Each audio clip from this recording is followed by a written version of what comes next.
तुम मुझे 56 भोग लगाते हो, पर तुम्हारे अपने घर में तुम्हारे बूढ़े माता पिता 2 वक्त की रोटी और तुम्हारे प्रेम के लिए तरसते हैं। जिस घर में माता पिता की आंखों में आंसू हो, जिस घर के बुजुर्गों को अपमानित करके घर के किसी कोने में डाल दिया गया हो, उस घर में तुम चाहे कितने भी यज्ञ करवा लो, कितने भी दिए जला लो, मेरा प्रवेश कभी नहीं हो सकता। माता पिता प्रत्यक्ष देवता हैं। उनका हृदय दुखाकर तुम पूरे ब्रह्मांड की संपदा भी जीत लो, तो भी तुम भीतर से दरिद्र ही रहोगे। मेरी नाराजगी तुम्हारे आलस्य से है। समय ही सबसे बड़ा धन है, और तुम इस अनमोल समय को व्यर्थ के कामों में, दूसरों की निंदा करने में और अपने मोबाइल के कृत्रिम संसार में खोकर नष्ट कर रहे हो। जो व्यक्ति समय का सम्मान नहीं करता, मैं उसका सम्मान कभी नहीं करता। जब संध्या काल का समय होता है, महादेव का आदेश है, जल्दी से QR कोड को स्कैन कर सहयोग करो, तुम्हारी सारी इच्छा पूर्ण होगी। ये मेरा वादा है। कई लोग केवल वीडियो देखते हैं और सहयोग नहीं करते। मैं महादेव उन लोगों को भी देखता हूं और फिर कहते हैं कि कृपा नहीं होती। बेटा, अगर तुम किसी दूसरे को सहयोग करोगे, वही फल स्वरूप तुम्हारे पास भी लौट कर आता है। जब दिन और रात मिलते हैं, वह समय मेरे भ्रमण का होता है। उस समय मैं धरती पर उतरकर हर घर के द्वार को देखता हूं, लेकिन मुझे क्या मिलता है? कई घरों में उस पवित्र गोधूली वेला में लोग सो रहे होते हैं, या फिर घर में क्लेश हो रहा होता है। संध्या के समय सोना रोना या झगड़ना, यह दरिद्रता को निमंत्रण देना है। जिस घर के द्वार संध्या के समय बंद रहते हैं, जहां कोई दीपक नहीं जलता, जहां ईश्वर का कोई स्मरण नहीं होता, वहां से मैं निराश होकर लौट जाता हूं। तुम्हारे घर की रसोई मेरा सबसे पवित्र स्थान है। वह अन्नपूर्णा का मंदिर है, पर तुमने उसे भी अपवित्र कर दिया है। रात को झूठे बर्तन वैसे ही छोड़कर सो जाना, रसोई घर में गंदगी रखना और भोजन बनाते समय मन में क्रोध या द्वेष की भावना रखना, यह सब मेरी ऊर्जा को नष्ट करते हैं। जब तुम्हारे घर की स्त्री या जो भी व्यक्ति भोजन बना रहा हो और उसके मन में शांति ना हो, वह चिढ़ रहा हो, तो उस भोजन में पौष्टिकता के साथ साथ नकारात्मक ऊर्जा भी घुल जाती है। वही अन्न जब तुम ग्रहण करते हो, तो तुम्हारी बुद्धि भ्रष्ट होती है और तुम्हारे विचार दूषित हो जाते हैं। इसीलिए मैं कहता हूं कि रसोई को मंदिर की तरह साफ रखो। महादेव का आदेश है, जल्दी से QR कोड को स्कैन कर सहयोग करो, तुम्हारी सारी इच्छा पूर्ण होगी। ये मेरा वादा है। कई लोग केवल वीडियो देखते हैं और सहयोग नहीं करते। मैं महादेव उन लोगों को भी देखता हूं और फिर कहते हैं कि कृपा नहीं होती। बेटा, अगर तुम किसी दूसरे को सहयोग करोगे, वही फल स्वरूप तुम्हारे पास भी लौट कर आता है। भोजन बनाते समय परमात्मा का स्मरण करो और कभी भी झूठे बर्तन रात भर के लिए मत छोड़ दो। ये छोटी छोटी बातें नहीं हैं, ये वह नियम है जो तुम्हारे घर की आर्थिक और मानसिक स्थिति को तय करते हैं। तुमने प्रकृति का दोहन किया है। जल मेरा ही एक रूप है, पर तुम उसे व्यर्थ बहाते हो। तुम नदियों को दूषित करते हो, पेड़ों को काटते हो। जिस घर में तुलसी का पौधा सूख जाता है और कोई उसकी परवाह नहीं करता, जहां नंदी गायों को दुत्कारा जाता है, वहां दरिद्रता अपना घर बना लेती है। तुमने अपनी जरूरतों को इतना बढ़ा लिया है कि तुम्हारे अंदर का संतोष मर गया है। आज तुम्हारे पास साइकिल है तो तुम मोटरसाइकिल के लिए दुखी हो, मोटरसाइकिल है तो कार के लिए रो रहे हो, एक कार है तो दूसरे के लिए परेशान हो। इच्छाएं रखना गलत नहीं है मेरे बच्चे, प्रगति करना जीवन का नियम है। लेकिन उन इच्छाओं के गुलाम बन जाना और जो आज तुम्हारे पास है उसका आनंद ना लेना, यह मूर्खता है। जो मुझे धन्यवाद नहीं देता, जो प्राप्त है उसे पर्याप्त नहीं मानता, वह व्यक्ति महलों में रहकर भी एक भिखारी के समान है। मुझसे अक्सर लोग पूछते हैं कि कर्ज से मुक्ति कैसे मिले। कर्ज तुम्हारे जीवन में तब आता है जब तुम दिखावे की जिंदगी जीने लगते हो। अपनी चादर से ज्यादा पैर पसारना, पूरी दुनिया और रिश्तेदारों को नीचा दिखाने के लिए अपनी हैसियत से बढ़कर खर्च करना, विवाह और उत्सवों में झूठी शान के लिए कर्ज लेना, यह सब तुम्हें विनाश की ओर ले जाता है। सादगी में जो सुंदरता और शांति है, वह इस दिखावे की दुनिया में कहीं नहीं है। अपनी कमाई का सही नियोजन करो। तुम्हें जो भी प्राप्त होता है उसमें से कुछ अंश अपने भविष्य के लिए बचाओ और कुछ अंश बिना किसी स्वार्थ के दान करो। वीडियो में दिख रहे QR कोड पर सहयोग करो।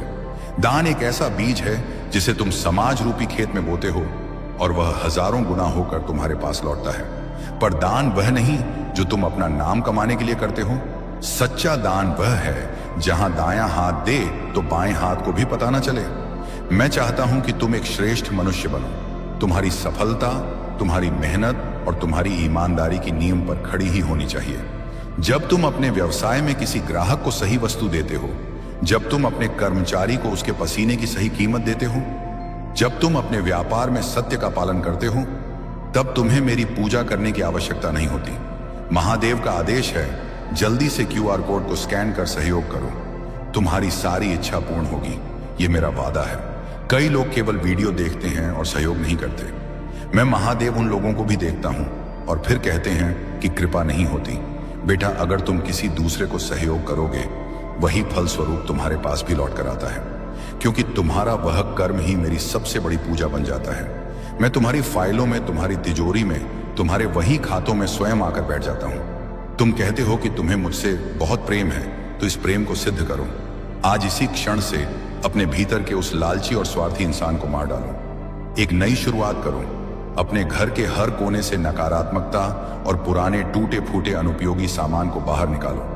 जिस तरह तुम अपने घर को साफ करोगे, वैसे ही तुम्हारे मन के जाले भी साफ होंगे। जब तुम सुबह उठो तो सबसे पहले अपनी हथेलियों को देखो और यह विश्वास करो कि तुम्हारे हाथों में ही तुम्हारा कर्म है और उन्हीं कर्मों में मेरा वास है। अपने घर की स्त्रियों का सम्मान करो।